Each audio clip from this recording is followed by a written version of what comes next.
ओम शांति।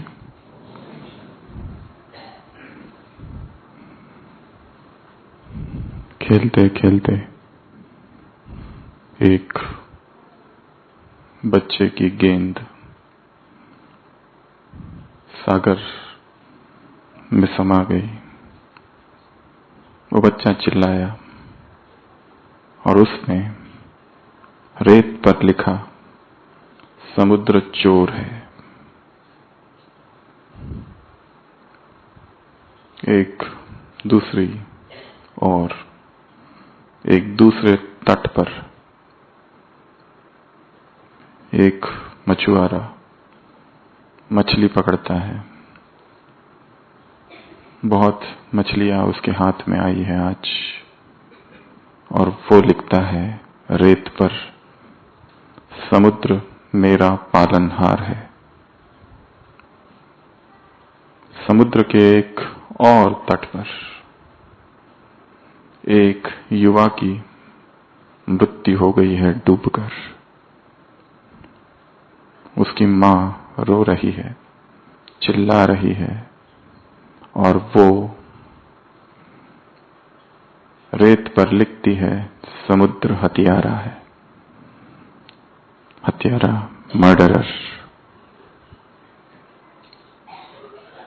एक चौथे तट पर एक बूढ़ा व्यक्ति, एक गरीब, समुद्र के किनारे चल रहा है, और अचानक उसकी नजर एक सीप पर पड़ती है जिसमें एक बहुमूल्य मोती है, और वो रेत पर लिखता है, समुद्र महादानी है। और फिर थोड़ी ही देर में एक विशाल लहर आती है और समुद्र पर जो कुछ लिखा है वो सब कुछ मिटा देती है। समुद्र को किसी से कोई लेना देना नहीं, किसने क्या लिखा है। वो अपनी शांति और अपना उफान, वो लहर खुद तय करती है। वो अप्रभावित है। दूसरे क्या कहते हैं, दूसरे क्या बोलते हैं, दूसरों के क्या ओपिनियंस है, इससे उस समुद्र को कोई लेना देना नहीं। वो अपनी मस्ती में है, वो अपनी ऊर्जा में है, वो अपने आनंद में है।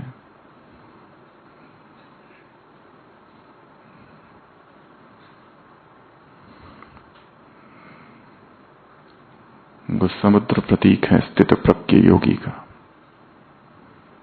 जो अप्रभावित रहता है। जीवन में अनंत विरोधाभास है, परिस्थितियां है, हलचल है, तूफान है, और इन सभी तूफानों में जो स्थिर है वही योगी है।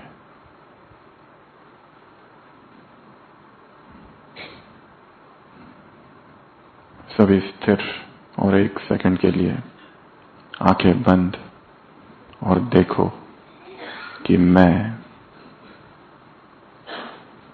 जीवन के इस महासमुद्र में एक अचल शिला हूं, स्थिर। तूफान आ रहे हैं, जा रहे हैं, मैं अविचल हूं। आंखें बंद और अनुभव करो।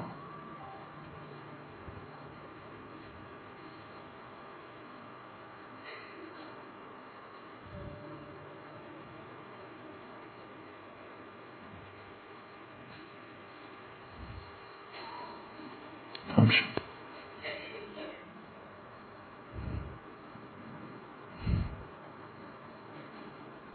स्थिर चित्त, स्थिर मन, स्थिर चेतना, इमोशनल स्टेबिलिटी। चाहे कुछ भी हो रहा है, हमें स्थिर रहना है। और उसके लिए आप सबको एक काम दे रहे हैं, एंकर पॉइंट्स।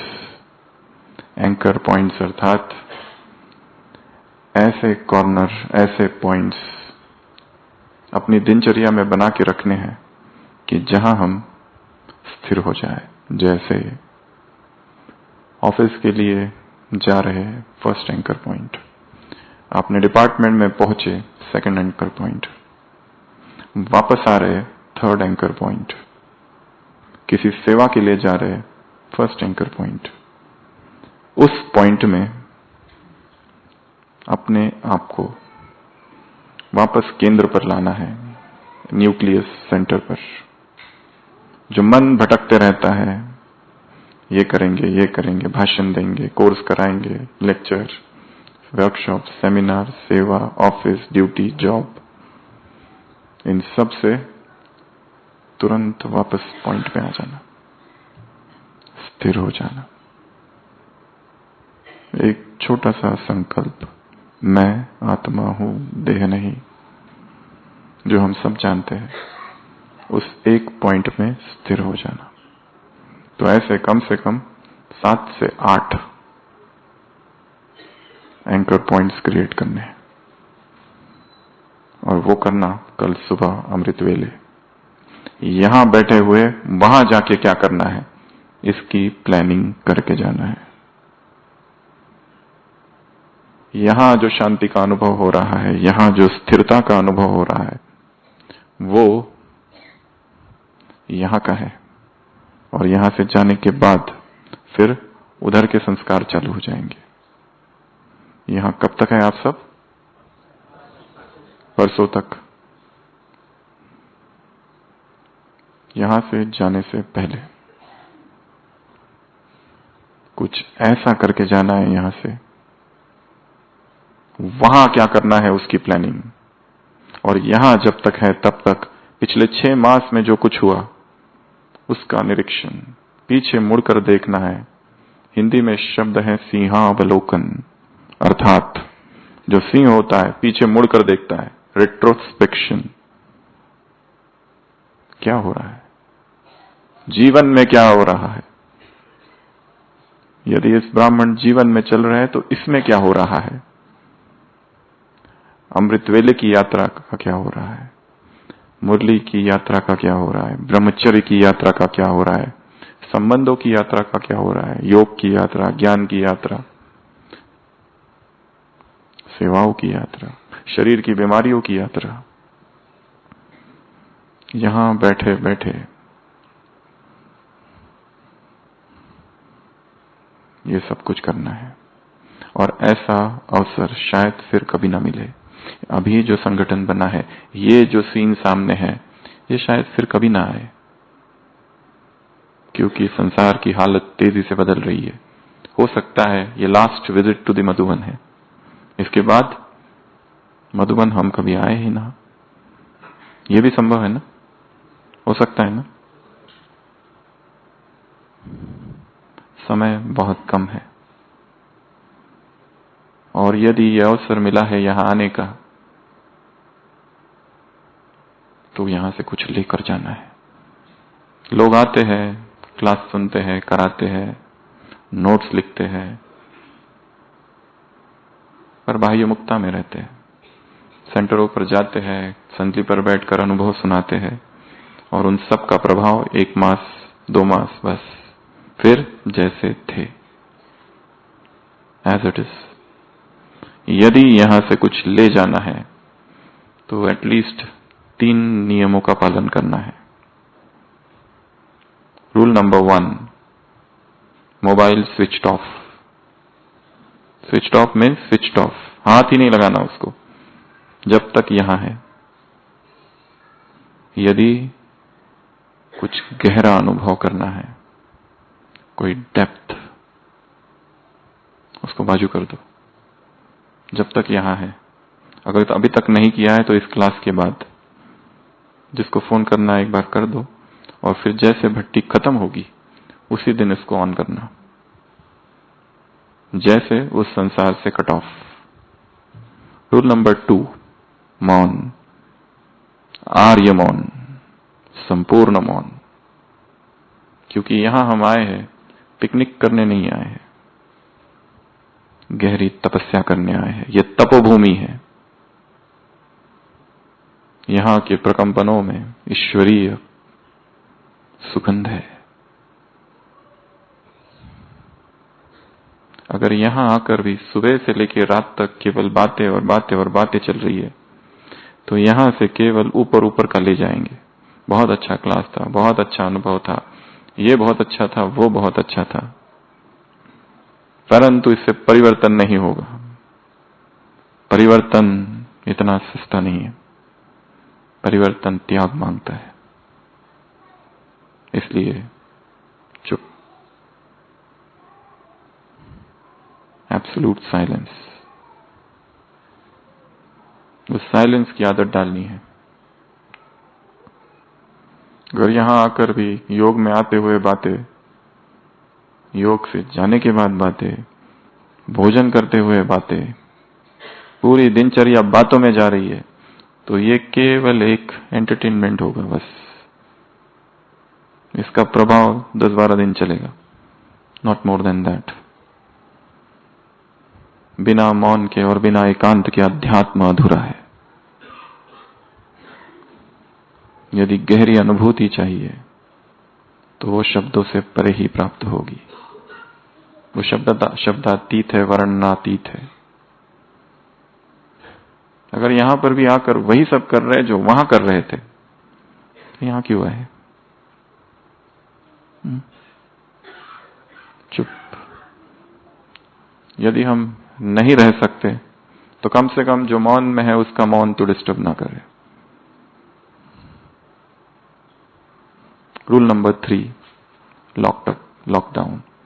इस कैंपस में स्वयं को कैद कर दो। हमारी दुनिया होगी अपना कमरा, डाइनिंग, मुरली क्लास, मेडिटेशन हॉल, क्लासरूम, बस। और यहां जो प्राकृतिक सौंदर्य है, मौन है, एकांत है, प्रकृति है। एकांत में बैठो और सोचो, मैं क्या कर रहा हूं? मैं कहां खड़ा हूं? मेरे जीवन में क्या हो रहा है? अमृत वेले में क्या हो रहा है? ब्रह्मचर्य में क्या हो रहा है? ज्ञान में क्या हो रहा है? योग में, धारणा में, सेवाओं में, संबंधों में। थिंक। यहां केवल क्लासेस सुनने नहीं आए हैं। शिविर में भले पहली बार आए हैं, पर यहां से कुछ ले जाना है। कुछ ऐसा ले जाना है जो जीवन को ही बदल दे। Something deep. हर एक ने अपने जीवन की यात्रा देखी है, उसको एक बार फिर से देखेंगे। सभी स्थिर, कुछ समय के लिए आंखें बंद, और याद करो, मैं कहां हूं?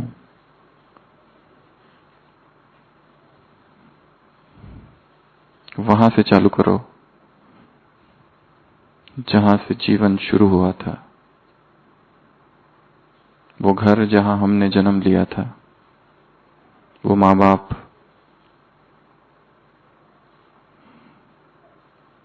भाई बहन, स्कूल, कॉलेज, सारे जीवन की यात्रा।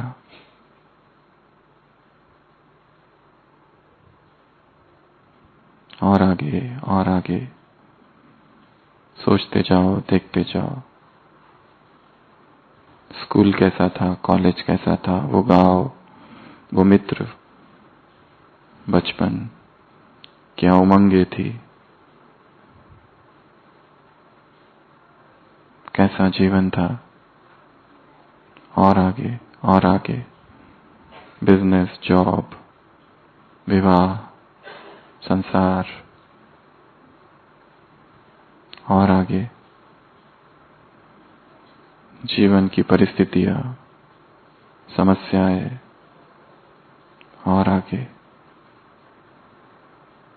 और वर्तमान में देखो अपने घर को, ऑफिस को,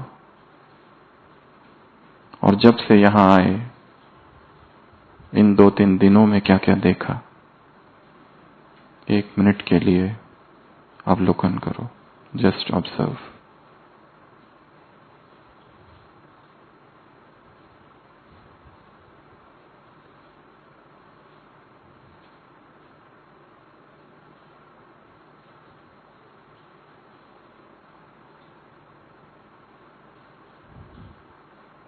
ओम शांति।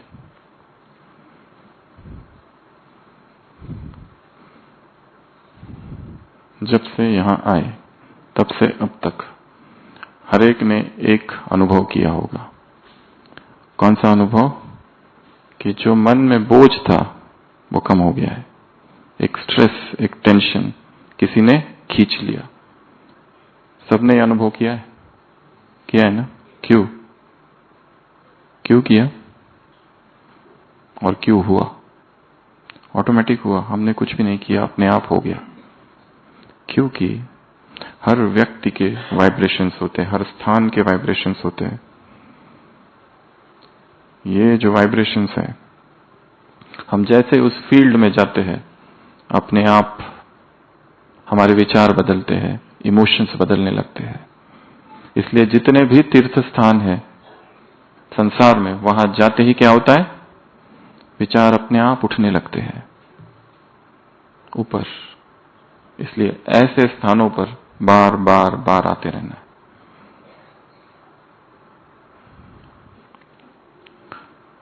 यहां पर फर्स्ट टाइम आने वाले कौन कौन हैं?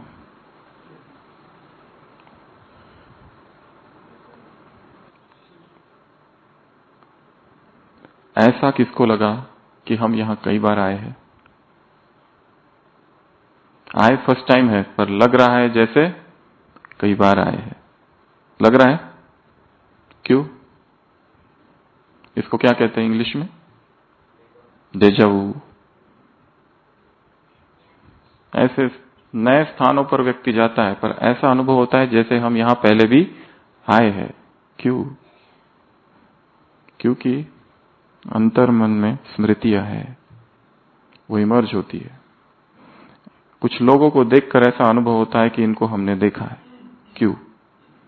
कई लोगों को देखकर ऐसा अनुभव होता है कि हमारे मित्र हैं, एकदम तार मिल गए। और कुछ लोग केवल बाजू में आके बैठते हैं, कुछ भी बात नहीं किया, फिर भी ऐसा लगता है इनसे दूर जाओ। क्यों? नेगेटिव वाइब्रेशंस आते हैं। आत्माएं जन्म जन्म से किस किस के साथ रही है, उस अनुसार ये सब होते रहता है। तो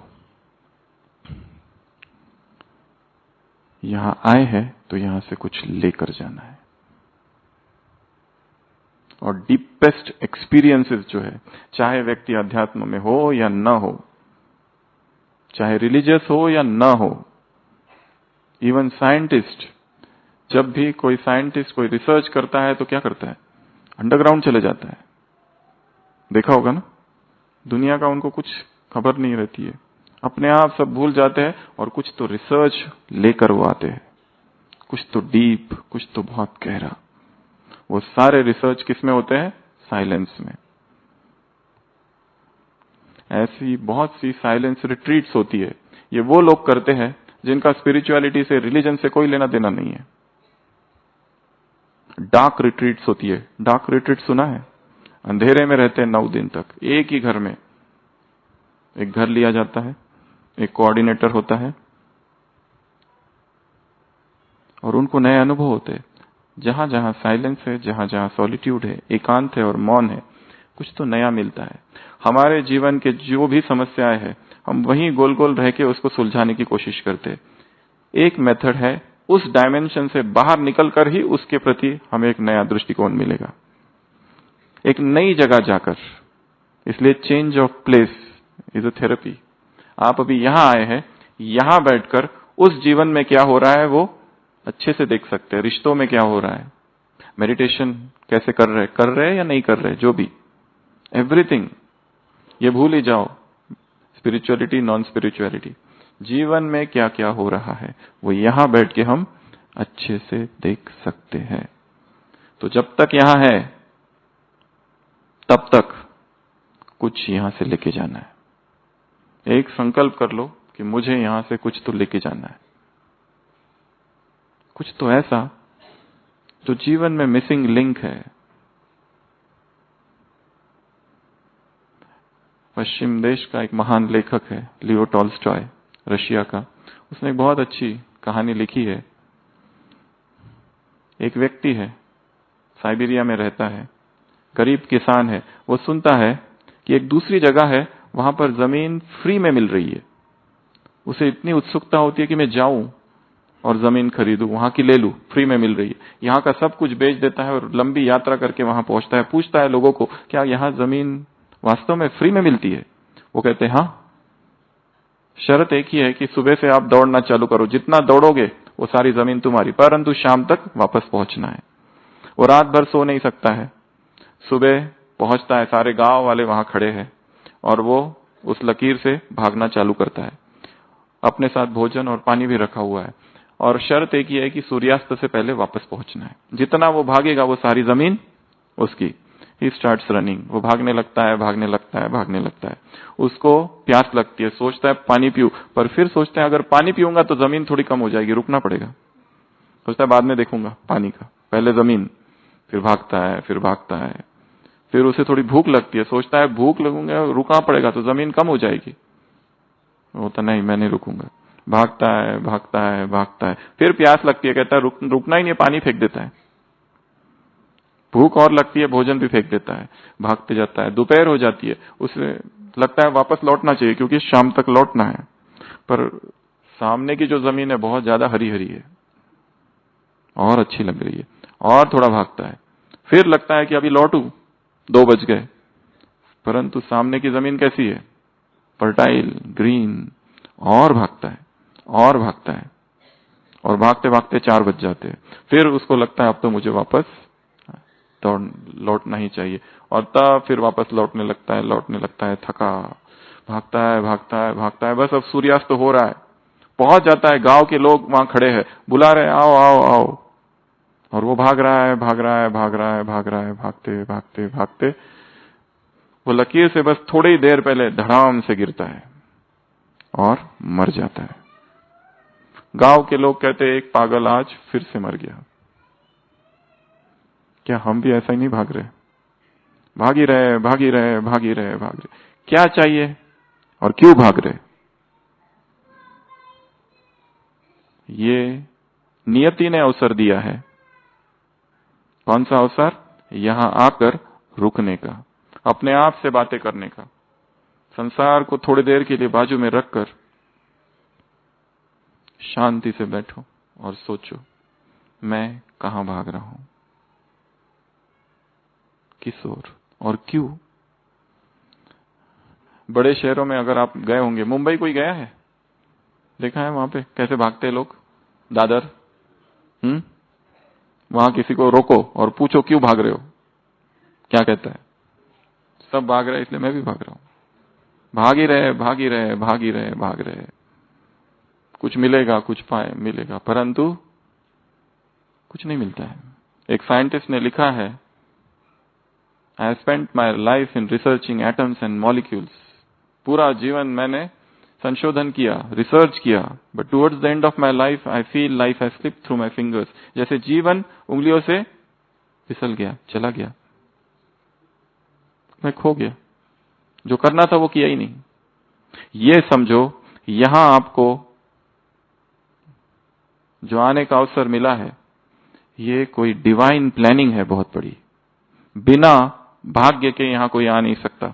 एक प्रश्न हम हमेशा पूछते हैं, जो भी नए होते हैं, यहां आपको किसने लाया? किसने लाया? बाबा को छोड़ो, दूसरा बताओ, और किसने लाया? हाँ, दीदी ने लाया, और किसने लाया? सेंटर दीदी 1, और बाबा 2, और भाग्य 3, और हाँ, यूनिवर्स, ओके। और संकल्पों ने, और ऐसे कितने होंगे, ऐसे हर ग्रुप में होते हैं कि किसी और की टिकट में आ जाते हैं, और जिसका बिल्कुल फिक्स्ड होता है आना, वो टाइम पर नहीं आता।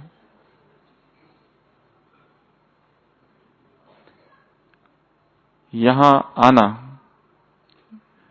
कोई अचानक की घटना नहीं है। यहां किसने लाया है? जो हमारे जन्म जन्म के पुण्य हैं, उस पुण्य ने ढकेल ढकेल कर यहां पहुंचाया है। बिना पुण्य के इस भूमि पर कोई आ नहीं सकता है। इसी ज्ञान सरोवर में एक बार संत सम्मेलन हुआ था। वहां पर जो महामंडलेश्वर आए थे, उन्होंने कहा था कि हमारे मठ में यदि 500 लोगों को बुलाया जाए और उसमें 10 लोग एक्स्ट्रा आ जाए तो हलचल हो जाती है। यहां कितने आते हैं? और नीचे देखा होगा शांतिवन में, आते ही आते, आते ही आते। कब बन रहा है, क्या बन रहा है और कैसे बन रहा है पता ही नहीं चलता है। देखा होगा ना, चुपचाप, कोई डिस्टर्बेंस दिख रहा है, कोई आवाज, कोई हलचल। इससे इतना तो पक्का है कि ये जो कुछ हो रहा है ये मनुष्य का काम नहीं है, ये ईश्वरीय सत्ता है। यहां पर कोई ईश्वरीय वर्क, एनर्जी काम कर रही है। उस महामंडलेश्वर जी ने कहा था, उन महामंडलेश्वर जी ने, कि यहां की हवाओं में परमात्मा प्रेम की तरंगे है। क्या है यहां पर? तरंगे है, waves and wavelets of divine love.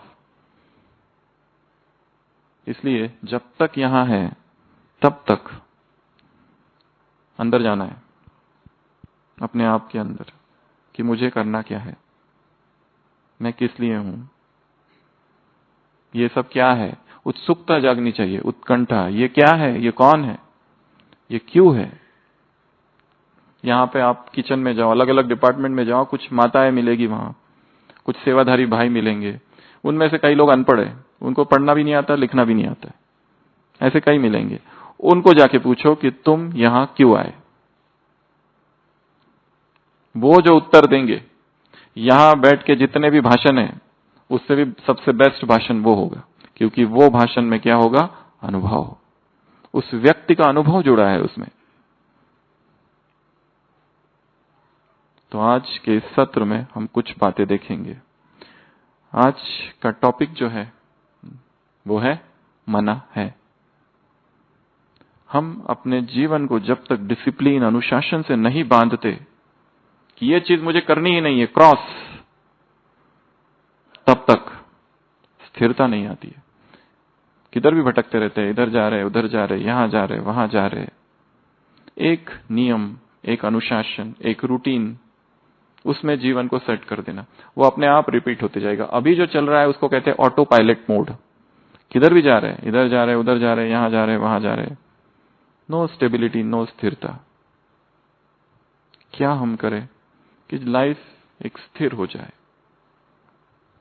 तो ऐसी हम 21 पॉइंट्स देखेंगे। जिनके पास डायरी है और पेन है वो अपनी डायरी पेन निकालेंगे। जब भी कोई क्लास सुनो, 2 काम करने एक साथ। पहला काम है सुनना और दूसरा काम है लिखना। ये जो लिखना है ये मेडिटेशन बन जाए, क्योंकि जब हम लिखते हैं तो ये जो मसल्स है, ये मसल मेमोरी बिल्ड होती है। यहां से लिखते जाओ, मैं दुखी हूं, मैं दुखी हूं, मैं दुखी हूं, मैं दुखी हूं। दिन भर लिखो मैं दुखी हूं, है बहुत खुश, पर लिखो दुखी हूं। शाम तक क्या होगा? दुखी होने लगेंगे। ये जो राइटिंग है, इसकी प्रैक्टिस करनी है रोज। पॉइंट्स लिखो। जो भी क्लासेस हो रही है उसमें क्या करना है? थोड़े थोड़े पॉइंट्स लिखने। पूरा लिखने की आवश्यकता नहीं, पर कुछ कुछ लिख के रखना। एक सुनना और एक लिखना, सुनना और लिखना, चाहे कोई भी हो, क्योंकि हर व्यक्ति के पास कुछ तो है जो हम नहीं जानते। चाहे छोटा सा बच्चा आके बैठ के यहां कुछ क्लास कराए, उससे भी हम कितना कुछ सीख सकते हैं। ये लक्ष्य रखो जब तक यहां है कि मुझे सबसे सीखना है। इस हॉल में कितने लोग हैं अभी? लगभग 300। तो सोचो मेरे 300 गुरु है। कितने गुरु हैं? 300। ये सबसे मैं सीखने आया हूं। ये 300 प्लस जो ज्ञान सरोवर में रहते हैं वो दूसरे। इन सब से मुझे सीखना है। यहां जब तक है, ये सोचो मैं छोटा सा बच्चा हूं और मैं यहां सीखने आया हूं। एक संत था, सूफी संत हसन, वो शरीर छोड़ रहा था। उसके शिष्यों ने कहा कि आपके गुरु कौन है? उसने कहा मेरे तो बहुत गुरु है, पर 3 मुख्य गुरु है। सबसे पहला मेरा गुरु था एक चोर। मैं एक गांव में पहुंचा, रात हो गई थी, सारे दरवाजे बंद थे। एक चोर मिला, मैंने उससे कहा क्या मैं तुम्हारे घर में रह सकता हूं? चोर ने कहा हाँ रहो। और मैं उसके घर 1 मास रहा। वो रोज रात को जाता था चोरी करने, सुबह लौट के आता था। 1 मास मैंने उसको देखा, सुबह आता था, उसको पूछता था क्या हुआ कुछ आज? वो कहता कुछ नहीं हुआ आज, असफल, पर कल जरूर होगा। उससे मैंने ये सीखा कि चाहे कुछ भी हो गया, आशा नहीं छोड़नी है। उस चोर से भी सीखा। दूसरा मेरा एक गुरु है, वो है कुत्ता। मैंने देखा एक कुत्ता है, बहुत प्यासा है, धूप है, और वो तालाब के पास आता है, अपना प्रतिबिंब देख के घबराता है, पीछे हटता है, घबराता है, पीछे हटता है, कई बार करता है, पर प्यास इतनी तीव्र है कि आखिरकार छलांगी लगा देता है। मैंने उस कुत्ते से सीखा कि जिस चीज से भय लगता है उसी को करो, छलांग लगा दो। और तीसरा, एक छोटा सा बच्चा मस्जिद जा रहा था दिया लेके। मैंने उस बच्चे से पूछा कहां जा रहे हो? बच्चे ने कहा मस्जिद। उस बच्चे को मैंने हंसी में कहा ये दिए की जो ज्योति है ये कहां से आई? तो उस बच्चे ने क्या कहा होगा? जो दिया होता है ना, उसकी जो ज्योत है वो कहां से आई? उस बच्चे ने दिया फूंक दिया और कहा ये जहां चली गई ना वहीं से आई है। हर एक हमें कुछ ना कुछ सिखाता है। तो keep the attitude of a child, कि मुझे सबसे सीखना है। जब भी, केवल यही नहीं, चाहे कहीं पर भी हो जीवन में, एक डायरी साथ में रखनी है और उसमें पॉइंट्स नोट करके रखने हैं कि आज मैंने ये सीखा, आज मैंने ऐसा सीखा। क्योंकि हम भूल जाते हैं, याद थोड़ी रहता है। यहां से जाओगे सब भूल जाएगा। यहाँ का कौन सी बातें याद आएगी? जो बहुत गहरे में उतर गई, एकदम डीप में चली गई। हमें याद क्या क्या रहता है? शब्द याद नहीं रहते, पिक्चर्स याद रहते हैं। क्या याद रहता है? पिक्चर्स। हमें क्या याद रहता है? स्टोरीज याद रहती है। हमें क्या याद रहता है? जो हटके है, थोड़ा सा अलग सा है, रेडिकुलस, वो याद रहता है। हमें याद क्या रहता है? शॉक वाली कंडीशन। जैसे सबके सामने हमारा किसी ने अपमान कर दिया, वो भूलता है क्या? नहीं, क्योंकि इमोशंस जुड़े हुए हैं उसमें। जो शॉकिंग है वो याद रहता है। और यदि हम कोई क्लास सुन रहे, जैसे आप यहां पर एक डॉक्टर है, वो डायबिटीज के बारे में बता रहा है सबको, सब सुन रहे हैं डायबिटीज के बारे में। उसमें से किसी को भी डायबिटीज नहीं है, तो उनका अटेंशन कितने अटेंशन से सुनेंगे? वो विल नॉट लिसन। परंतु किसी का अभी अभी शुगर पता चला, सुबह ही रिपोर्ट आया 400, जैसे अभी एक विदेशी भाई को हमने अभी जस्ट 5 बजे एडमिट करके आए, उसका 500 शुगर था, आईसीयू में अभी। तो जिसको डिटेक्ट हुआ है कि मुझे 400 शुगर है और वो उस डायबिटीज के क्लास में बैठा है, तो वो कैसे सुनेगा? एकदम अटेंशन से, क्योंकि उसे लगेगा ये तो मेरे लिए है। उसी तरह वो चीजें याद रहती है जहां शॉक है, जहां स्टोरी है, जहां विजुअलाइजेशन है। केवल शब्द है, एब्स्ट्रैक्ट है, अमूर्त है, वो याद नहीं रहता है। इसलिए अपनी डायरी जो है उसको कोई भी, कुछ भी, कहां पर भी हेडिंग लिखो, डायग्राम्स बनाओ, फ्लो चार्ट्स, शेप चार्ट्स, उसके अंदर वो डालो पॉइंट्स, ताकि वो याद रहे। क्योंकि ये सब क्या है? ज्ञान है। और ज्ञान एब्स्ट्रैक्ट है, याद नहीं रहता है। उसको जब तक पिक्चर में कन्वर्ट नहीं करते वो याद नहीं रहेगा। जब तक उसको स्टोरी में कन्वर्ट नहीं करते वो याद नहीं रहेगा। जब तक उसमें इमोशनली हम इन्वॉल्व नहीं है वो याद नहीं रहेगा। वही चीजें याद रहती है हमको जो इमोशनली हम इन्वॉल्व है। बच्चों की किताबें देखिए, क्या होता है उसमें? पिक्चर्स, कलर, सब होता है ना। वो क्यों? याद रखने के लिए। और ये सारी जो चीजें हैं वो याद रखने के लिए ही तो है, ताकि हम गिर ना जाए, संभले जीवन में। नहीं तो वी फॉल, विस्मृति के कारण। विस्मृति सबसे बड़ी गरीबी है। Oblivion is the greatest poverty कहा जाता है। तो हम इस क्लास में कुछ बातें अब देखेंगे। सबसे पहली बात, आराम मना है। गीत में सुना, यदि किसी को वेट लॉस करना है तो क्या करना पड़ता है? मेहनत करनी पड़ेगी ना, जिम, एक्सरसाइज, पसीना बहाना पड़ता है। आराम से अचानक सहज कुछ नहीं मिलता है। जितना हमारा जीवन कंफर्ट जोन के अंदर है, ग्रोथ नहीं होती है। जैसे ही कंफर्ट जोन के बाहर निकलते हैं, ग्रोथ स्टार्ट हो जाती है। तो अपने दिनचर्या को देखो, कितने बजे उठते हैं, कितने बजे सोते हैं, उसमें एक्सरसाइज ये कुछ है या बिल्कुल भी नहीं है? जीरो है? वॉकिंग है? सोचो, यहां बैठकर जब तक यहां है, परसों जा रहे हैं ना, इस पीरियड में वहां क्या करना है इसकी प्लानिंग करते जाओ। रोज बैठे बैठे, अभी बैठे बैठे ही वहां का दिनचर्या याद करो। मैं कितने बजे उठता हूं, क्या करता हूं, कहां जाता हूं, कहां करना है, कौन सी मिसिंग चीजें हैं, मिसिंग लिंक्स। जैसे हमारे एक बहुत बड़े डॉक्टर थे, कार्डियक सर्जन थे। उन्होंने इतनी सारी सर्जरीज की लाइफ में, और as a most successful cardiac surgeon. अब उनका रिटायरमेंट था। हम जब छोटे थे, मतलब एमबीबीएस कर रहे थे, तब उनका रिटायरमेंट और उनका फेयरवेल स्पीच हुआ। उस फेयरवेल स्पीच में वो रोने लगे। तो लोगों को लगा कोई नहीं, ठीक है, ऐसा होता है, ऐसे थोड़ी ना आप हॉस्पिटल छोड़ के जा रहे हैं, आप आते रहना। उन्होंने कहा मैं उसके लिए नहीं रो रहा हूं, मुझे डॉक्टर बनना ही नहीं था, म्यूजिशियन बनना था, ये जबरदस्ती बन गया। वो एक इंटरेस्ट था जो छूट गया, वो करना था, पर इतनी बातें आ गई जीवन की, दूसरी दूसरी दूसरी, कि वो रह ही गया। वो देखो कि हमारा कौन सा इंटरेस्ट था, आर्ट्स, पेंटिंग, एनीथिंग, गार्डनिंग, या कोई खेल, कोई गेम, कोई स्पोर्ट, समथिंग जो मिसिंग रह गया है। वो जब तक फुलफिल नहीं होगा, जीवन में बेचैनी रहेगी। बाकी सब मिल गया, पैसा मिल गया, सब मिल गया, जॉब मिल गया, पर वो जो एक करना था ना, कोई भाषा सीखनी थी, वो नहीं सीखी अभी तक। कोई आर्ट, कोई स्किल, फाइंड दैट। तो सबसे पहला नियम क्या है? आराम मना है। अपनी दिनचर्या को अनुशासन, डिसिप्लिन में ढालना है कि मुझे एक नई मेंटल रिवायरिंग करनी है। सारा खेल यहां है, रिवायरिंग, एक न्यू कंडीशनिंग। अभी हम इस कंडीशनिंग में है, इतने बजे उठते, ये करते, ये करते, अपने आप होते हैं, हम कुछ नहीं करते। वैसा एक नई कंडीशनिंग क्रिएट करनी है। इसके लिए दो चीजों की हेल्प लेनी है, एक है विजुअलाइजेशन और एक अफर्मेशन। विजुअलाइजेशन अर्थात मन से देखना, जो बनना है वो पहले ही देख लेना। जैसे हम हमेशा उदाहरण देते हैं कि हमारा जो फर्स्ट एमबीबीएस का दिन था, हमारे कॉलेज के जो डीन थे, उनका लास्ट डे था, डॉक्टर आईचित। उनका भाषण चालू था और उन्होंने भाषण में कहा, 1960s में मैं इस कॉलेज में आया था, इस मेडिकल कॉलेज में 1960s में। मेडिकल कॉलेज में उस समय रैगिंग और ये सब बहुत ज्यादा रहता था। उसी समय, जिस दिन मेरा फर्स्ट डे था, मैंने ये संकल्प किया था कि मुझे इसी कॉलेज का डीन बनना है।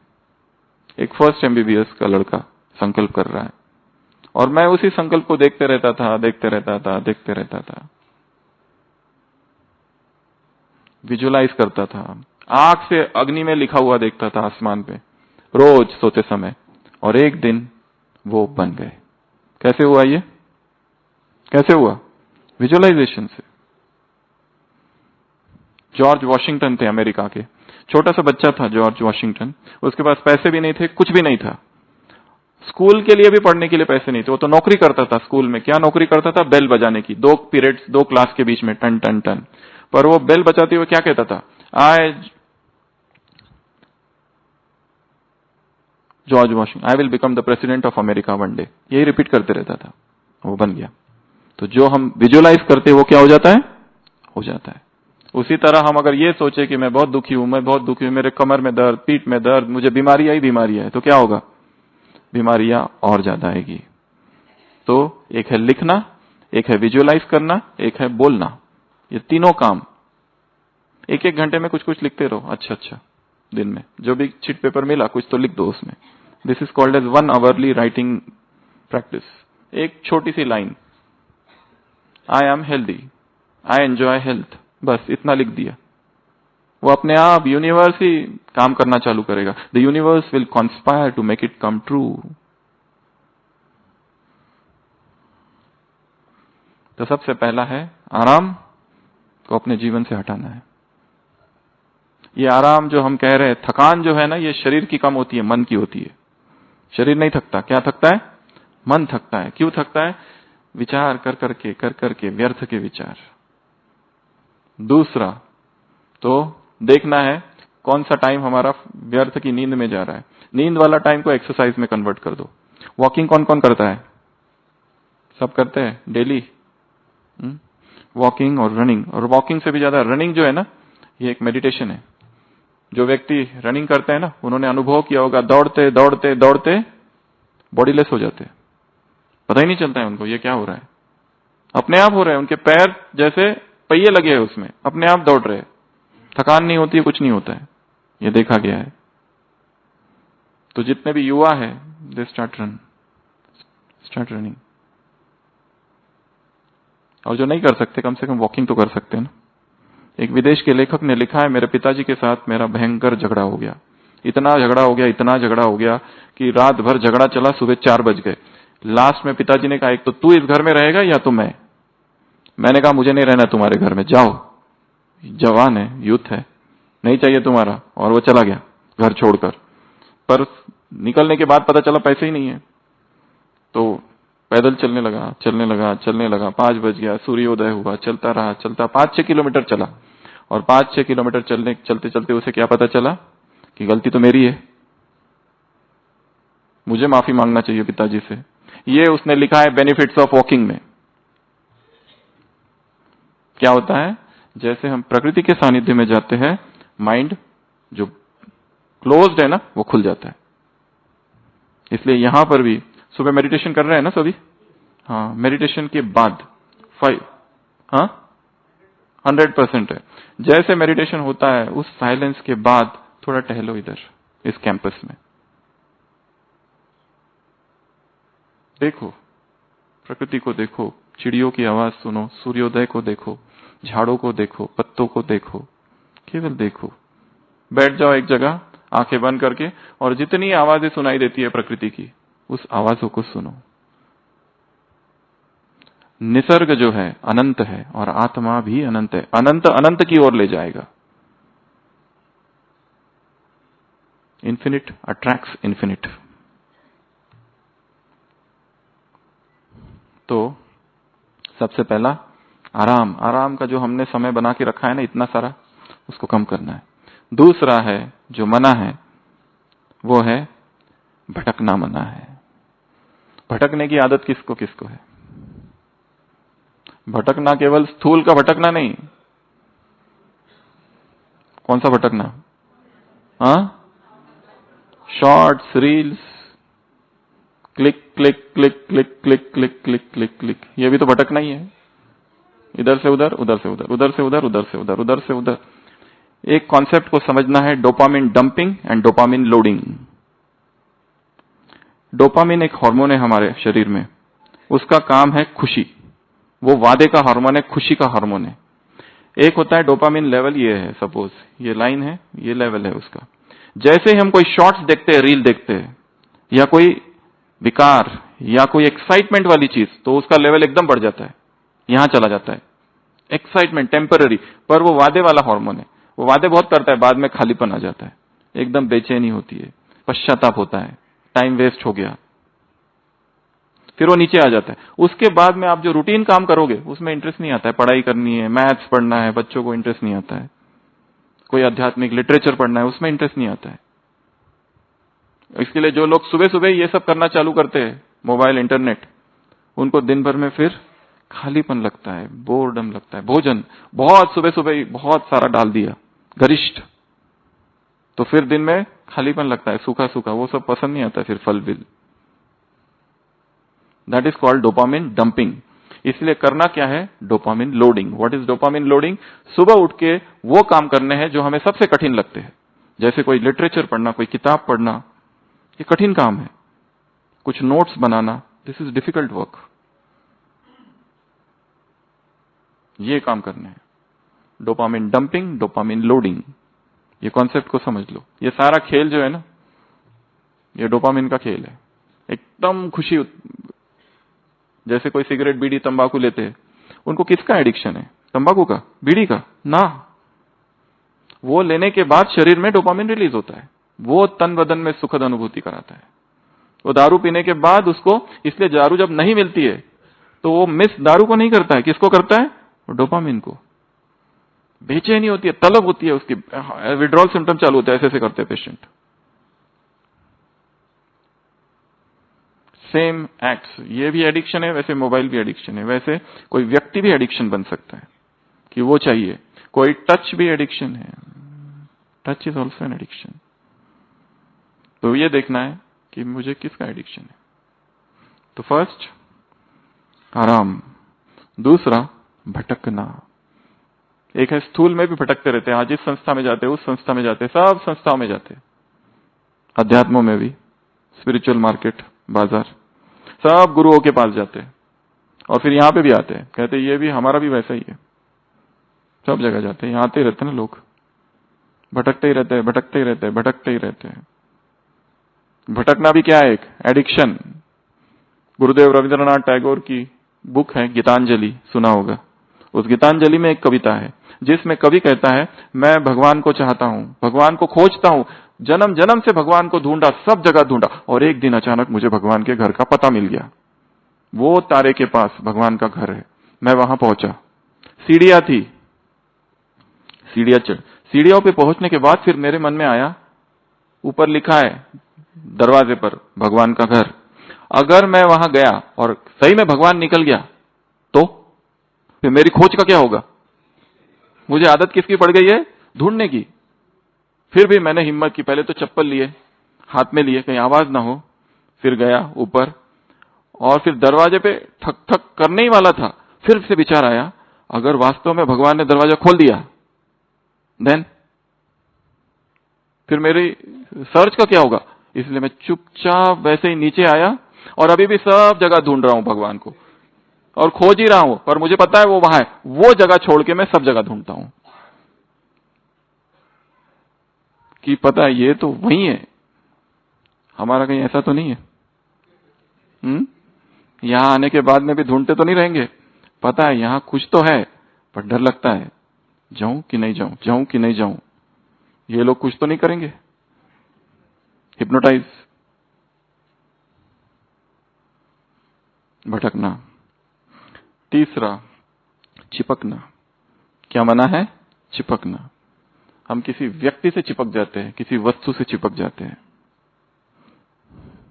किसी व्यक्ति के फोन का इंतजार, मैसेज का इंतजार ही कर रहे हैं, यह है चिपकना।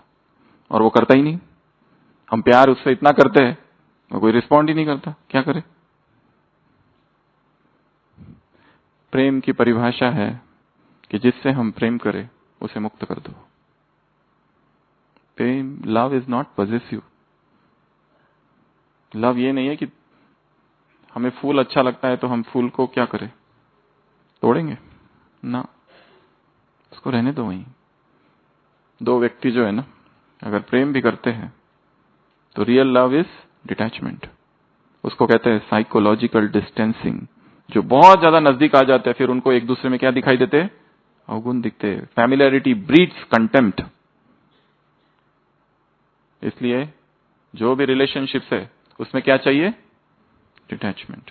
अगर डिटैचमेंट नहीं है तो क्या होता है? फिर लड़ाइयां होती है, अपेक्षाएं, एक्सपेक्टेशंस, छोटी छोटी बातों में लड़ाइयां होती है। And that's not love. Love तो फ्री कर देता है, लव में पॉजेसिवनेस नहीं है। Love give space to breathe. दो व्यक्तियों को, इससे पहले भी सुनाया था कभी, शोशीर कविता, एक बंगाली बुक है रविंद्रनाथ टैगोर का। एक स्त्री है, एक पुरुष है, दोनों को आपस में प्यार है। स्त्री जो है वो अमीर है, पुरुष जो है वो गरीब है, दोनों को बहुत प्यार है, दोनों शादी करना चाहते हैं। वो स्त्री कहती है हाँ शादी तो करेंगे और तुम यहीं रहना, इतना बड़ा हमारा सब कुछ है, पर एक शर्त है मेरी, शादी के बाद हम लोग अलग अलग घर में रहेंगे, तुम उस घर में, मैं इस घर में। वो कहता है अरे व्हाट इज दिस, शादी किस लिए कर रहे हैं फिर? वो कहते मेरी एक ही शर्त है, हम शादी करेंगे पर तुम उधर रहोगे, मैं इधर रहूंगी, हाँ बीच में एक झील है, तुम कभी मिल गए तो हम मिलेंगे, हेलो हाय ओम शांति, पर रहेंगे अलग अलग। वो कहता है आखिर क्यों?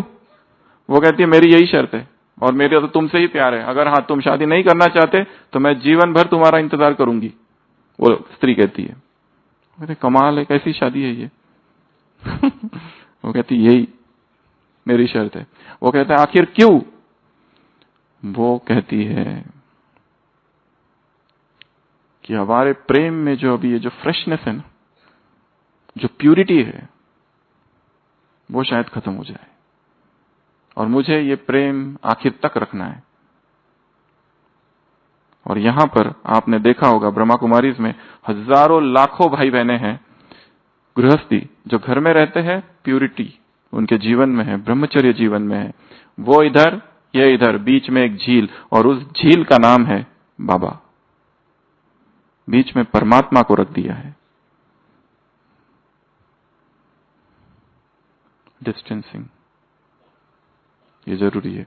चिपकना मना है। हम चिपक जाते हैं ना, मनुष्य का स्वभाव है। कोई अच्छा लगता है, किसी का रूप अच्छा लगता है, किसी के गुण अच्छे लगते हैं, किसी की विशेषता अच्छा लगता है, कोई बोलता बहुत अच्छा है, कोई लिखता बहुत अच्छा है, कोई गाता बहुत अच्छा है, किसी का स्वभाव इतना मीठा है कि ऐसा लगता है उसके साथ बातें करते रहो। होता है ना? पर इसमें खतरा है चिपकने में। जहां अटैचमेंट आएगी वहां फिर दर्द होगा, दुख होगा। पकड़ जितनी गहरी उतना दुख गहरा। उसमें क्या आएगा? मेरापन आ जाएगा। जैसे एक माँ है, उसका बेटा स्कूल से आया ही नहीं है, वो 5 बज गए, 6 बज गए, स्कूल तो 4 बजे बंद हो गई। वो जाती है, ढूंढती है, मेरा बेटा कहाँ है? इससे पूछती है, उससे पूछती है, फिर एक किसी से पूछती है मेरा बेटा दिखा क्या? वो पूछता है कैसा है तुम्हारा? वो कहता है इतना छोटा है, ये टाई पहन के है, स्कूल की ड्रेस में। वो कहते हैं हाँ, मैंने देखा, अभी उधर हुआ है, एक्सीडेंट हुआ है। वो कहती है क्या एक्सीडेंट? वो भाग के जाती है, लोग भीड़ लगी हुई है और बीच में एक छोटा बच्चा पड़ा हुआ है, खून आ रहा है। वो कहती है हटो हटो हटो हटो, और देखती है मेरा नहीं है। क्या हो गया? शांति मिल गई, मेरा नहीं है। पर किसी का तो होगा ना, किसी का तो होगा ना। ये क्या है? Deep attachment. इसके लिए जब तक यहां है एक काम करके जाना है, रिलीज। क्या करना है? रिलीज। व्यक्तियों को रिलीज कर दो। बच्चों को जो करना है उनके ऊपर ध्यान रखना है, पर जबरदस्ती नहीं करनी है उनके ऊपर। Your children are not your children, they are from you but not for you. Khalil Gibran की कविता है, आपके जो बच्चे हैं वो आपसे है पर आपके लिए नहीं है। They are from you but they are not for you. हम कहते हैं ये करो, वो करो, ऐसा करो, वैसा करो। Stress, tension, coaching classes, hospital में हर मास में हमारे पास एक बच्चा तो आता है सुसाइड। स्ट्रेस। कोचिंग क्लासेस लगा दी माँ बाप ने, लाखों रुपए खर्च किया है, और फिर रिजल्ट आ गया, रिजल्ट में बहुत कम मार्क्स मिले हैं। अब उस बच्चे के पास ऑप्शन ही नहीं है कुछ। पेरेंट्स को क्या मुंह दिखाएगा? और पेरेंट्स ने सब जगह बता दिया हमारा बेटा इतना होशियार है, ये है। पेरेंट्स को क्या, उसके साथियों को क्या कहेगा, उसके टीचर्स को क्या कहेगा? उसके सामने एक ही ऑप्शन होता है, खत्म कर दो खुद को। This is happening.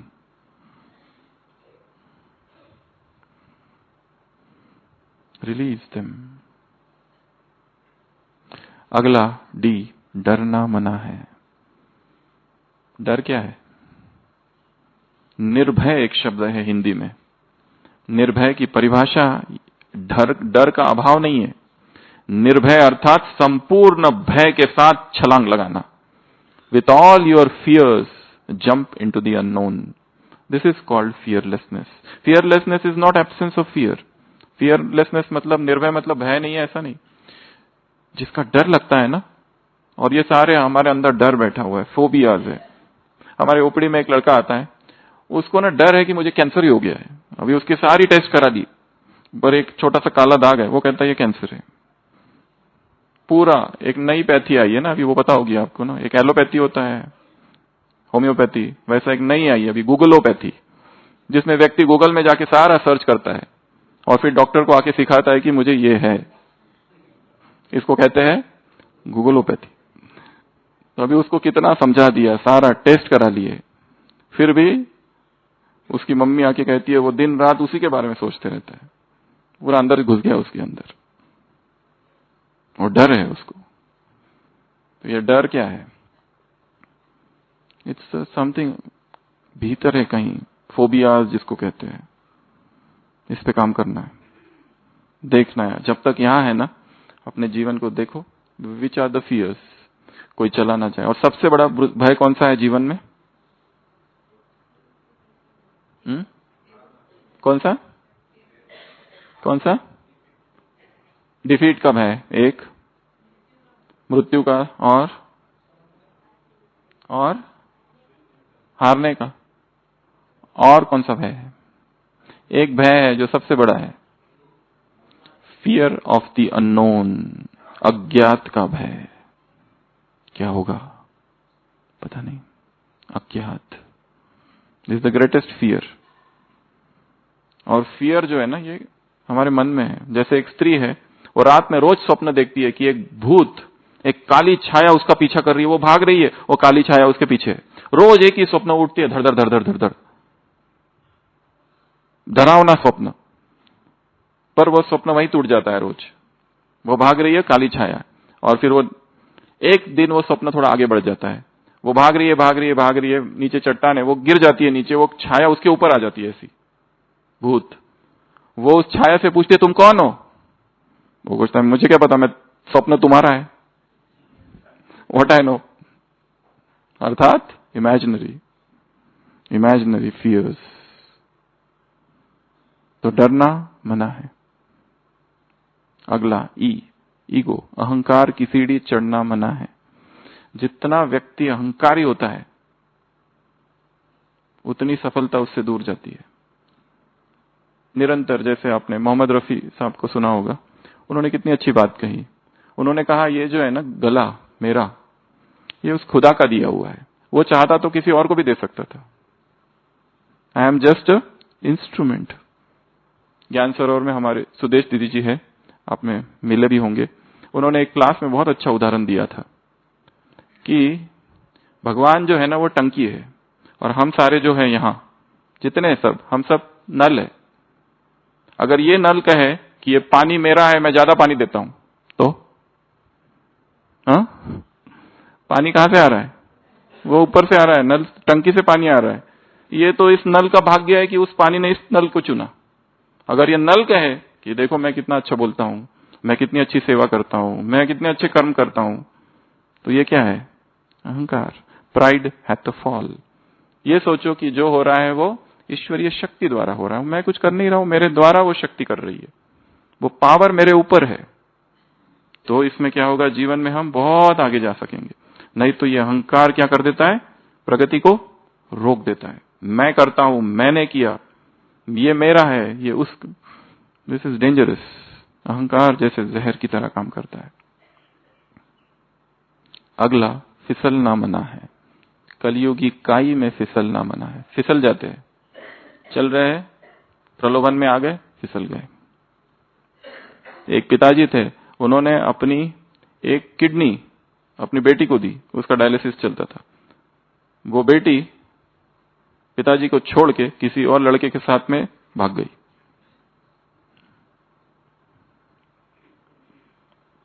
और फिर बाद में फिर पश्चाताप हुआ, क्योंकि उस लड़के ने भी धोखा दे दिया। फिर वापस आई।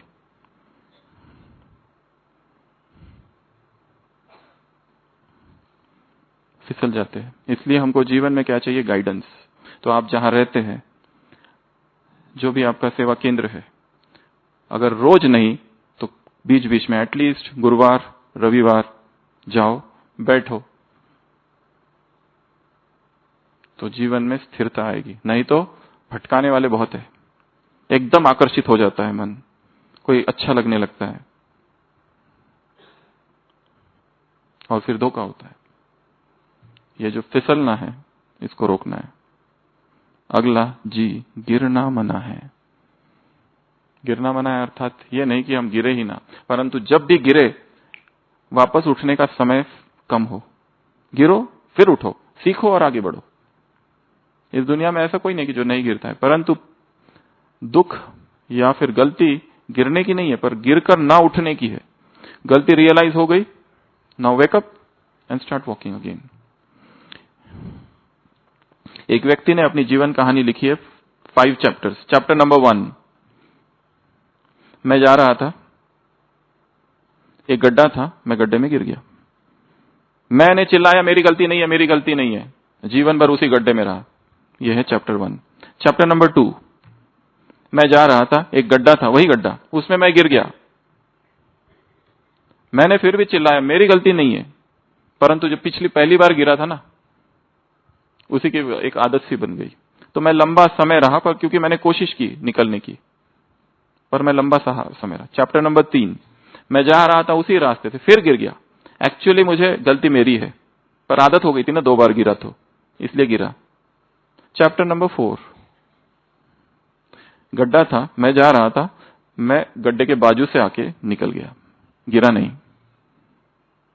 चैप्टर नंबर 5, रास्ता ही बदल दिया। चैप्टर नंबर 5 क्या है? उधर से जाना ही नहीं है। अब एक बार गिर गया, एक बार धोखा खा लिया, अब जाना ही नहीं उधर। आप सब ने, कितने मनुष्यों से सबने प्यार किया है, एक बार उस भगवान से प्यार करके देखना है, उसका प्यार कैसा है और ये मनुष्यों का प्यार कैसा है। देन कंपेयर, देन सी। सुर नर मुनि सबकी यह रीति, स्वार्थ हित सब कर ही प्रीति। मनुष्य का प्यार कैसा है? स्वार्थ, स्वार्थ है उसमें छिपा हुआ। अगला, हिचकिचाना मना है, हेजिटेशन। हम ये आपको नहीं कहेंगे कि यहां जो भी बातें आपको बताई जा रही है वो स्वीकार करो, कुछ भी स्वीकार मत करो, रिजेक्ट एवरीथिंग। अनुभव करो और उसी को स्वीकार करो। Do not accept because you have read it somewhere. हमने अभी तक जो कुछ बोला सब रिजेक्ट कर दो। अपनी बुद्धि लगाओ और सोचो क्या है, ये आत्मा, ये परमात्मा, ये सृष्टि चक्र, सब एक तरफ। Use your own intellect and जज। देखो ये सत्य है या असत्य है, ओपन माइंड से जो भी सुनाया जाता है यहां से, एब्सोल्युटली ओपन माइंड। और ठीक लगा तो ठीक, नहीं तो छोड़ो, जबरदस्ती तो है नहीं ना। So be open minded, scientific minded and open minded. Hesitations, hesitations को गिरा देना है। और जब हमको अगर विश्वास हो गया कि यही सच्चा है, तो फिर सब छोड़ दो और मूव अहेड। यहां आपने देखा होगा ये सारी बहनें, ये सारे भाई, इतने सारे लोग यहां रहते हैं, और ये सब कैसे युवा है, देखा होगा ना, यूथ। क्या ये लोग बाहर जाके कुछ कर नहीं सकते थे? बहुत कुछ कर सकते थे। ये सेंटर की बहनों को आपने देखा होगा, कितनी सारी बहनें, if they wanted they can go in the world, marry, job, business, पैसा, सब कुछ कर सकती थी, पर ये सब कुछ छोड़ के यहां आ गए। क्यों? क्यों? कुछ तो इनको मिला होगा ना, something higher, there must be something. So think, churn. तो हेजिटेशन को हटाना, हिचकिचाना। अगला, इस वनवाह में सवरना सजना मना है।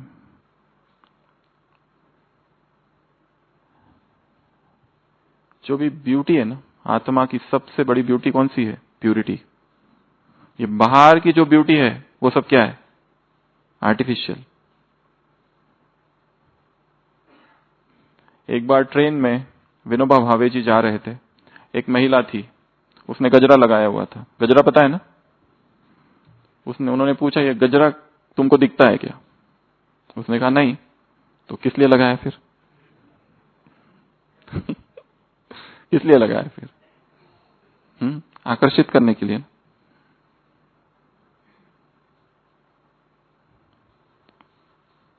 एक हमारे पास एक बहुत स्ट्रेंज केस आई थी, एक बहन आई थी एक बार बाहर की, उसने कहा था मुझे फीमेल नहीं रहना है, मुझे सर्जरी करानी है, मुझे मेल बनना है। पीछे ही पड़ गई थी, मुझे एक्सेप्ट ही नहीं है ये शरीर, उसके पीछे पागल थी वो। इसलिए यहां इस विश्वविद्यालय में सबसे पहला पाठ है, न हम स्त्री है न पुरुष, हम कौन है? एक चेतना, एक ऊर्जा, एक शक्ति। क्या क्या कराते हैं लोग, फेसलिफ्ट सर्जरीज और क्या क्या क्या क्या क्या क्या ढेर सारा है संसार में। तो यही है, सारा खेल सौंदर्य के पीछे है। बाहरी सौंदर्य, सब कुछ, फिल्में, मैगजीन्स, मीडिया, सब इस शरीर के इर्द गिर्द घूमता है। और वास्तविक सौंदर्य कौन सा है? ये है।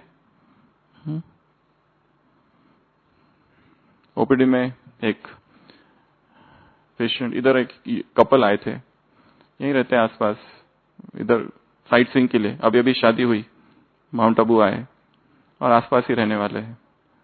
फिर वो बहन जो थी, जिसके साथ वो बहन, वो सेल्फी लेते लेते नीचे नीचे गई और गिर गई तो हेड इंजरी हो गई, हॉस्पिटल में लाए, broad dead, she was dead.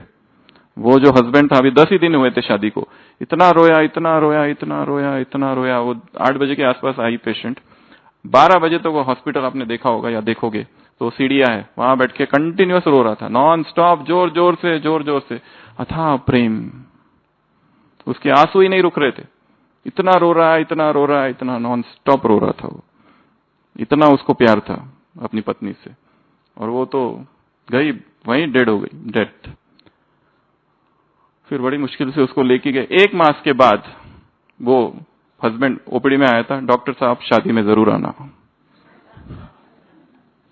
अभी 1 मास भी नहीं हुआ है।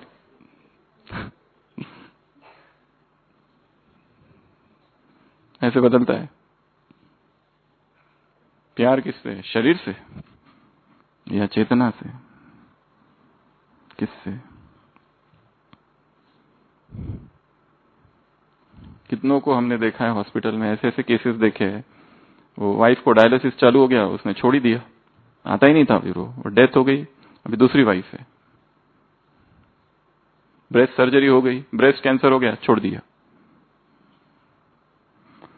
तो सजना, ये सवरना, ये सब आउटसाइड है। रियल श्रृंगार कौन सा है?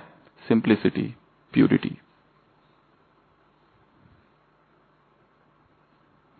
अगला, झुकना मना है। झुकना अर्थात परिस्थिति आ गई, झुक गए। किसी ने अपमान कर दिया और टूट गए अंदर से, तो क्या हुआ? झुक गए ना। The man never cries. अगला, कांपना मना है। गीत में सुना, कब जाना, परिस्थिति आ गई, डर लगना, मेरा क्या होगा। इसलिए इस विश्वविद्यालय में हर एक, जिससे भी आप मिलोगे, एक शब्द आप बार बार सुनोगे कि बाबा साथ में है, उसकी छत्र छाया मेरे ऊपर है। ये सब क्या है? वो ईश्वरीय शक्ति है जो चल रही है, मेरे साथ चल रही है। मुझे कुछ नहीं होगा, सारी दुनिया छोड़ दे, पर वो मेरे साथ है। सारी दुनिया मुझ पर आरोप लगाए, सारी दुनिया कहे तू झूठा है, फिर भी मुझे पता है कि वो मेरे साथ है और मैं सत्य की तरफ हूं। तो ये एक शक्ति है, ईश्वरीय प्रेम, ईश्वरीय छत्र छाया, ईश्वरीय विश्वास, निश्चय। हमारी ओपीडी में माताएं आती है, घर में विरोध है, क्या है, कितना संघर्ष है, उसके बाद में भी यहां आते हैं। 6 महीना यहां सेवा करते हैं, ज्ञान सरोवर में 2 महीना, वहां 1 महीना, और उनके पास केवल 200 रुपए है बस। अगर हम उसको कहे उसकी तबीयत खराब है, उसको बुखार है, उसको कहते हैं एडमिट हो जाओ, तो कहते हैं ना ना ना ना ना, बाबा के घर में आए, बोझ चढ़ेगा। उसको कहते हैं कि एडमिट हो जाओ, वो कहते हैं नहीं, ये पैसे बचा के रखे वापस टिकट के लिए, कॉमन बुगी की। ऐसी ऐसी इतनी भावना, इतना प्रेम, जो है मुझे दवाई दे दो बस, एडमिट नहीं करो, 104 बुखार वैसे ही ठीक कर दो। तो ये सब क्या है? वो ईश्वरीय प्रेम है। तो परिस्थितियां आएगी, बीमारियां आएगी, झुकना नहीं है। हमने देखा यहां इस यज्ञ में सारी दादियों को देखा। हमारे दादी जी थे, दादी जानकी जी, एक बार इतना उनको ब्लीडिंग हो रहा था, हम लोग मुंबई में थे, सारी कुछ टेस्ट कराए, किसी रिपोर्ट में कहीं कुछ नहीं आ रहा था, ब्लीडिंग रुक ही नहीं रहता, हीमोग्लोबिन 5। फिर लास्ट में डिसीजन लिया, जो होगा होगा, वापस लेके आ रहे थे। वापस जब आए, अहमदाबाद से जब पहुंचे थे नीचे शांतिवन, वो जो कार थी, उसमें पूरा ब्लड ही ब्लड, ब्लीडिंग हो रहा था पूरा। और 2-4 दिन फिर नीचे थे, और फिर अचानक से रिकवरी चालू हो गई अपने आप ही। वो तो जैसे एक मेडिकल फील्ड के लिए एक चैलेंज ही थे दादी। और 7-8 दिन के बाद आपने डायमंड हॉल देखा है नीचे? वहां बैठ के वापस भाषण चालू, जो कि अभी सोच रहे थे गए, हो गया पार्ट पूरा। मिल ही नहीं रहा कारण, क्यों ब्लीडिंग हो रहा है, इतना ब्लड पे ब्लड दे जा रहे, तो ब्लीडिंग रुकता ही नहीं है। इंडोस्कोपिया कराई इतनी सारी, कहीं कुछ नहीं निकल रहा, सुराग ही नहीं मिल रहा है कहां ब्लीड हो रहा है। तो ये सब ईश्वरीय शक्ति के चमत्कार है, और ये एक नहीं, ऐसे असंख्य उदाहरण है यहाँ पर। आप किसी को भी मिलो यहाँ पर, जब तक हो ना, यहाँ जितने लोग मिलते हैं ना, उसको बिठा और पूछो तुम यहाँ क्यों आए, वो एक स्टोरी बताएगा, ब्यूटीफुल स्टोरी, अनुभव युक्त। तो झुकना नहीं है, फिर लिपटना नहीं है अर्थात निर्भर हो जाना किसी पर। यहां अर्थ कि तुम नहीं तो मेरे जीवन में कुछ भी नहीं, ये बंधन है एक बहुत बड़ा। अगला, मुरझाना नहीं, दुखी नहीं हो जाना। असफलता मिल गई तो क्या हुआ, ठीक है, वापस कोशिश करो, वापस प्रयत्न करो। हमारे मेडिकल में एक एग्जाम होती है, उसमें एक बहन 7 ही अटेम्प्ट होते हैं, उसमें 6th टाइम वो फेल हुई, फिर भी उसने 7वां अटेम्प्ट दिया और फिर लास्ट अटेम्प्ट में पास किया उसने।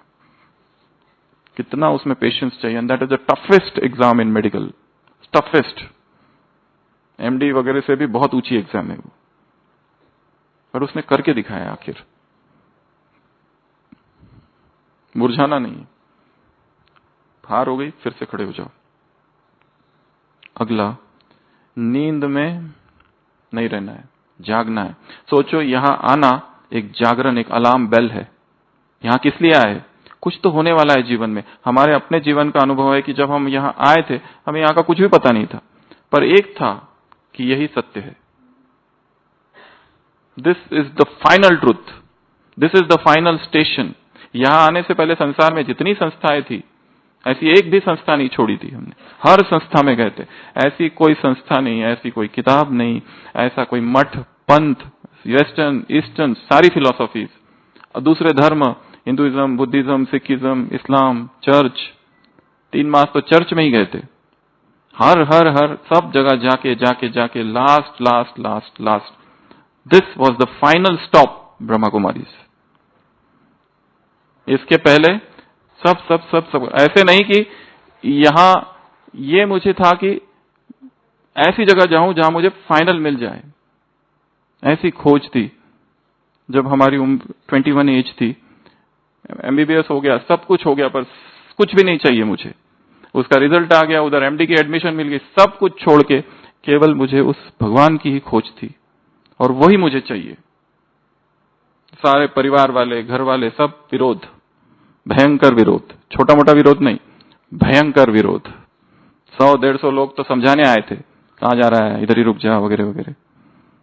हम रुके केवल यहां, वो भी only with that first visit, क्योंकि ये कुछ तो और है। ये उन संस्थाओं जैसा नहीं है। हम मठों में रहे, सब जगह रहे, मंदिरों में रहे, इस्कॉन, रामकृष्ण मिशन, चिन्मय मिशन, योगादा सत्संग society, art of living, Mata Amritanandamayi, हर एक संस्था में गए। ऐसी लिस्ट ही बनाई थी 50-60 संस्थाओं की, उसमें लास्ट में ब्रह्मा कुमारी रखा था, क्योंकि यहां बहनें ज्यादा थी। उसका हमको डर था कि ये हमको लेंगे कि नहीं लेंगे उस समय।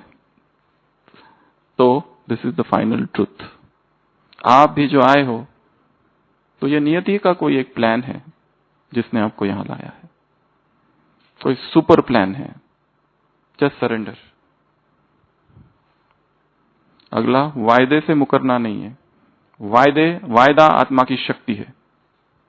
एक प्रण लेके जाना है यहां से जाने से पहले, प्रतिज्ञा में शक्ति होती है।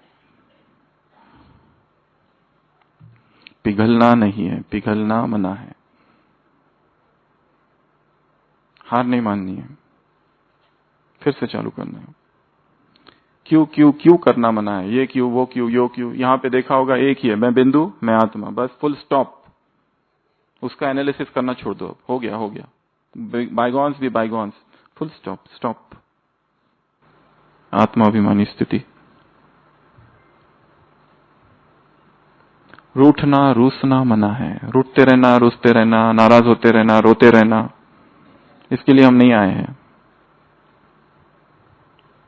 सिहरना मना है, कपना, उसकी तरह सिहरना है। थकना मना है और लास्ट उलझना मना है। यहां आए हो तो जो भी उलझने हैं जीवन की उसको दूर से देखो और निकलो उससे बाहर। तो यहां आना एक दैवी संकेत समझना है। तो सभी स्थिर होकर बैठेंगे। लास्ट 5 मिनट्स अपने संपूर्ण जीवन को देखेंगे। सभी स्थिर, शांत, डायरी पेन पेंसिल रख देंगे और पूरे शरीर को रिलैक्स कर लो।